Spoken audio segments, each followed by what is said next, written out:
आज बात करता हूँ श्री नवग्रह आश्रम सेवा संस्थान के स्थापना की, उद्देश्य की और अब तक की उपलब्धियों की।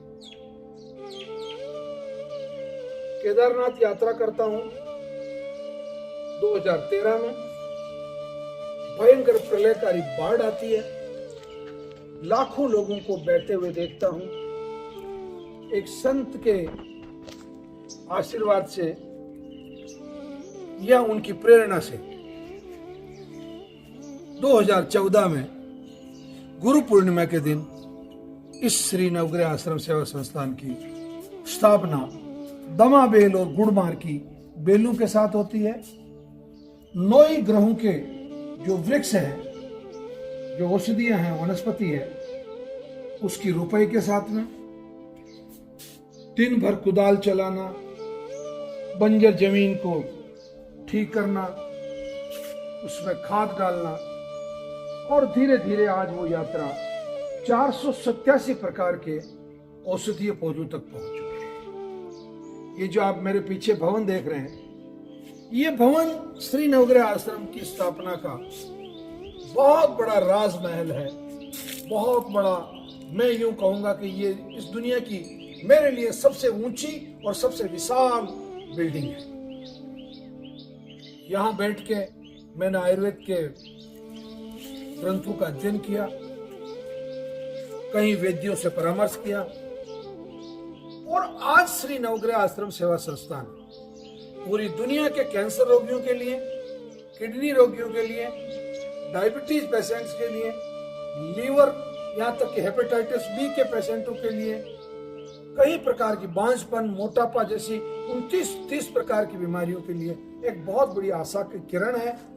यहाँ इतने अच्छे परिणाम जो प्राप्त हो रहे हैं, उसके पीछे नवग्रह आश्रम सेवा संस्थान के कार्यकर्ताओं की मेहनत, यहाँ के डॉक्टरों का परिश्रम, मेरे द्वारा लगातार एक लगन और एक उद्देश्य के साथ में एक इसको इन बीमारियों के खिलाफ युद्ध छेड़ देने जैसी युद्ध काल में जिस तरीके से देश की सेनाएं काम करती है, उस तरीके से मैं, मेरे डॉक्टर और मेरा आश्रम का जो पूरा स्टाफ है, वो सब रात दिन लगे हुए हैं। जी हाँ, श्री नवग्रह आश्रम सेवा संस्थान पर कई अद्भुत निराले काम किए जा रहे हैं। आश्रम पर 250 से अधिक गौ माता का जो संग्रहण है, उसका संवर्धन है, उसकी जो सेवा सुश्रा है, वो की जा रही है। श्री नवग्रह आश्रम सेवा संस्थान पर आयुष विज्ञान मंदिर की स्थापना हुई है। यहाँ के कबूतर खाने पर प्रतिदिन करीब 50 किलो के आसपास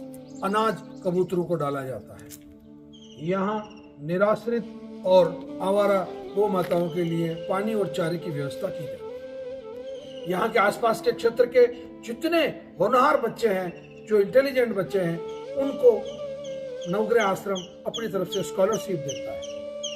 वर्ष में 2 बार रक्तदान कैंपों का आयोजन करता है। प्रत्येक शनिवार और रविवार को कैंसर, किडनी, डायबिटीज जैसी 29 बीमारियों के लिए मतलब परामर्श दिया जाता है, जानकारी दी जाती है, रास्ता बताया जाता है और कैंसर क्लास की जाती है रविवार शनिवार प्रातःकाल 8 बजे।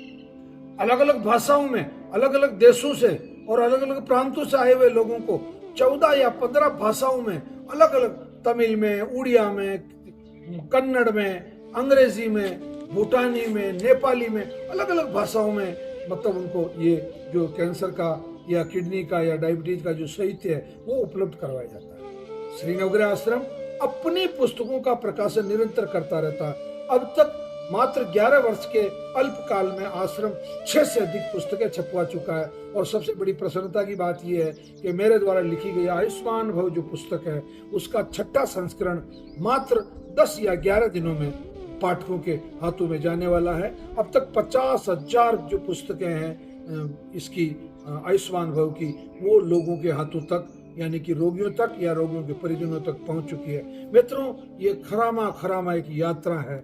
इस यात्रा में आप भी शामिल हो सकते हैं, आप लोगों तक जानकारी पहुंचा सकते हैं। आप ये वीडियो शेयर करके कैंसर रोगियों को, किडनी रोगियों को, डायबिटीज रोगियों को एक नई किरण दे सकते हैं, एक नई उम्मीद दे सकते हैं।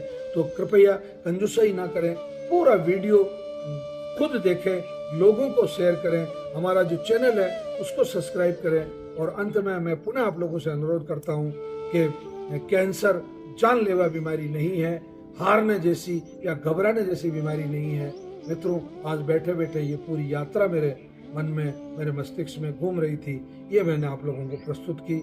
इसी के साथ मैं हंसराज चौधरी पुनः आप लोगों को प्रणाम करता हूँ। धन्यवाद।